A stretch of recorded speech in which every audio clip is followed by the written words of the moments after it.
Mufasa the Lion King. So this is a follow-up to the 2019 quote-unquote live-action Lion King film. It's really animated, but it's photorealistic that came out in 2019.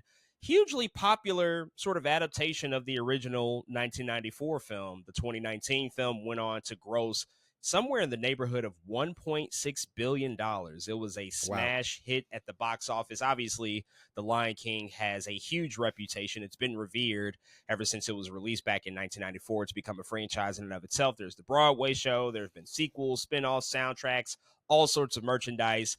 And what's also interesting about this is that this is coming on the heels of the recent passing of James Earl Jones, who we know voiced the legendary character Mufasa in both the original 1994 film as well as the 2019 adaptation. But this is taking us back in time and showing us the origin story of Mufasa and his relationship with Taka, who we would know would go on to later become Scar, his arch nemesis in that original film. And so we got a chance to check this out over the holiday season and see what this movie was going to be all about. And so with all of that out the way, man, I'll pass it to you. What'd you think about Mufasa the Lion King? Yeah, I can't lie and say I didn't come into this movie with a little bit of skepticism. We talked pretty heavily about the original live photorealistic remake that they did, and we were not fans of the way the animation and the animals looked in that. And that's honestly part of the big reason I was looking at Mufasa the Lion King sideways a little bit. Not only that, but in the trailers they were kind of they're trying to make it seem like the story of Mufasa is not what you think it is, and that maybe maybe Mufasa and Scar have a different past than something you might have imagined in your head. And to be honest, I actually don't mind kind of a little bit of that exploration of like, what was Mufasa and Scar's relationship like, I think, before the Lion King happens. I didn't hate that idea so much, but I knew it was coming packaged in this photorealistic thing that I'm not sure I wanted to look at too much. And to be honest, that remains, I think, a problem in watching this film, Mufasa the Lion King. I'm still not a big fan of the way this movie looks. Again, as a person of technical things, and seeing these animals on screen doesn't make me excited. It doesn't make me happy to see them. They're still very much I would call them even ugly in some way. I think I'd rather see these animals again, and they're just go naturally without having to speak. You spoke recently about the movie Flow and how that's, of course, more animated than this is supposed to be, and this is supposed to be more photorealistic. But I think there's ways you can tell animals, or you can have animals emote, even though they look like this. There's ways, I think, you could have made them feel more believable, I think, in the way, and to make them connection. There needs to be an emotional connection in movies like this. I feel like the way this thing is animated, there's just not a ton of connection, and I think that definitely is a detriment of the movie. To be honest, on the story side, I didn't hate it. I didn't. I'm not sure. The problem with the film is I don't think it's needed. I don't know why this is made. Why are we doing this? Why are we here?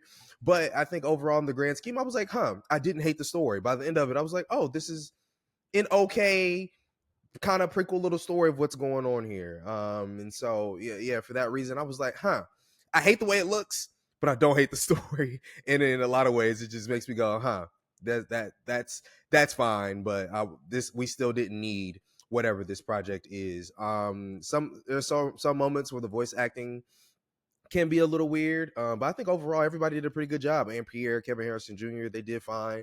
Of course, the songs in here are it's funny because a lot of them aren't.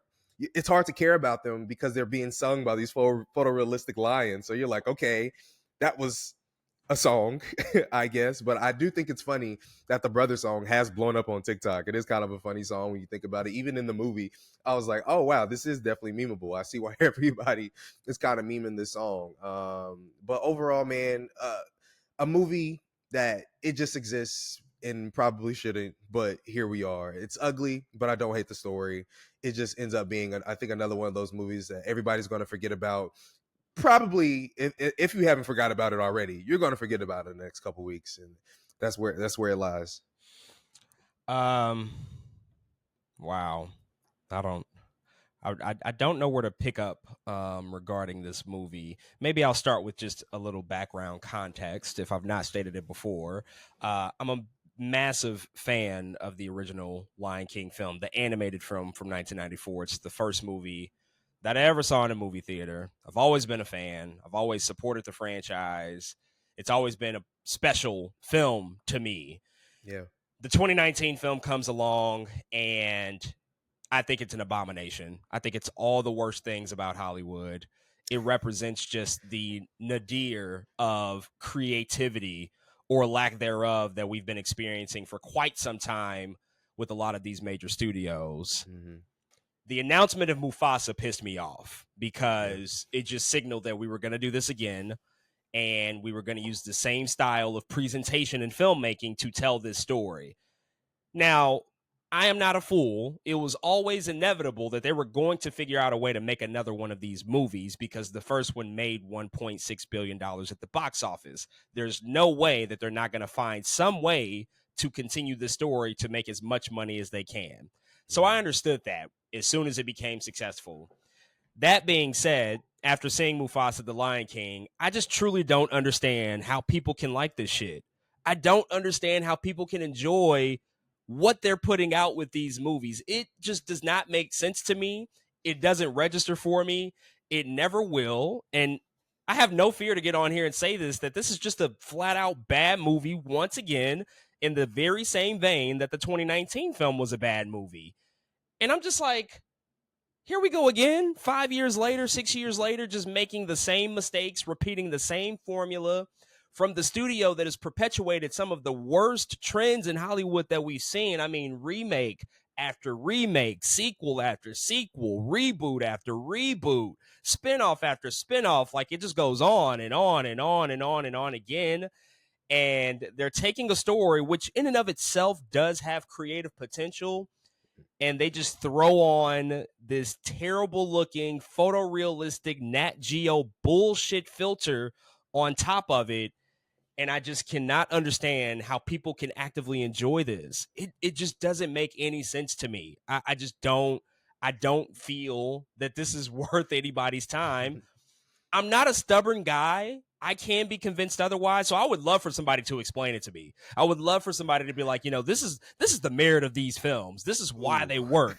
And people always come after me when I'm talking about these family films, these kid films, these Disney films. I mean, I'm still fucking hearing about Moana too. Moana, yeah. People are still like, well, it's not made for you. You're an adult. It's made for children. It's not, you're not supposed to get it. And it's like, okay, my retort is always this. That can be the case, and I understand who these movies are made for. I'm no fool. I know exactly who the target audience is. That doesn't mean that a movie still can't include material and subject matter that can speak to multiple different audiences and target demographics. Like, the best of movies can do that regardless of who their target audience is, and we've seen that happen time and time again. And that's not even like the main problem with this movie, but this is a movie that will be critiqued. I don't give a fuck who it's made for. It can be made for a 3-year-old or a 33-year-old. It's going to be talked about.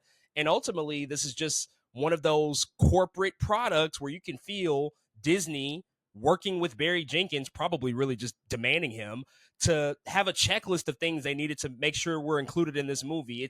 It has every prequel trope that you can think of. Let's answer every question that might come up. How did Rafiki get his stick? How did Taka get his scar? How did Taka and Mufasa meet? What's the significance of Pride Rock? We just run through the checklist. We're just going through everything like, okay, yep, they got to address that. They got to address that. And it becomes just so overstuffed. Whatever story that they are trying to tell, I can't even try to invest myself into it because they're trying to add so much stuff and so much Lion King iconography from 30 years that there's no way to fit it in a 2-hour movie. But you know that they didn't want to make this movie more than 2 hours because it's like, we got to keep it for the kids. They have to maintain their attention span. We don't want to lose them. Don't make it too fucking long. And you can just feel that all throughout the movie. And listen, Barry Jenkins, he's one of our most talented filmmakers of this generation. I love Moonlight. If Beale Street Can Talk is a really solid movie. The Underground Railroad, phenomenal series. Also just got an incredible Criterion release this past year. It looks amazing on Blu-ray. So this guy is supremely talented.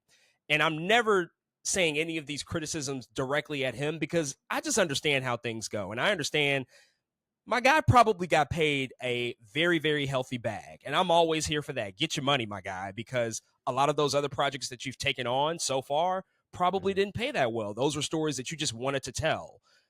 I just hope that now he got his money, that he can go back to doing that. And I mean, he's already signaling to it. The guy is doing interviews basically saying, like, yeah, this green screen soundstage shit, not for me. Probably won't be doing that again. Thank God, Barry Jenkins. Thank God, because I just don't want you doing this type of movie ever again. Yeah. This is not what this is for. Just get some hired hand. If they're gonna keep making these, get a hired hand that Mhm. isn't a prestigious director, but you can just tell Disney wanted somebody with a name to try to add a little bit more weight behind the movie. And I just, it just doesn't work. It just doesn't work. Lin-Manuel Miranda comes in and does the music. I had a little hope that that would help the movie. For me, it doesn't. This is like C tier Lin-Manuel Miranda music. Like, it's cool. It's fine. I'm not remembering any of these damn songs. I'm not singing Yeah. any of them. I'm not downloading any of them. There's no standout track at all, if you ask me. And so this is definitely falling in the middle of the pack of what we know him to be capable of. And Mhm. last but not least, the goddamn look of the movie and this photorealistic junk that they keep putting out. I mean, my goodness, I'm watching the movie. I'm getting confused. Which line is which? I don't know who's who. We're going across multiple generations. We're flashing back to the present, then back to the past Mhm. again. I'm just getting all wrapped around watching this damn movie. I don't know how they think that this is going to work, how people can register different characters when they all look the same as lions typically do in real life. The only ones that look remotely different were the white lions, the villains of the movie. Mhm. It's the only Right. difference maker. It's like, well, we got to make them white. And let's just make them white so they can stand out and be different amongst the rest of them because everybody just looks the fucking same. Mhm. I just don't understand why we're doing this again. And I really, if you like this movie, good for you. It just ain't for me. It really ain't for me. I'll never understand it. I'll never get it. And I really, really, really sincerely hope that this is the end. But history tells us that that likely will not be the case because Disney Mm. loves money and They do. money talks. And so there we are. Folks, those are all of our thoughts on Mufasa, the Lion King. If you've checked out this movie, hit us up and let us know what you think.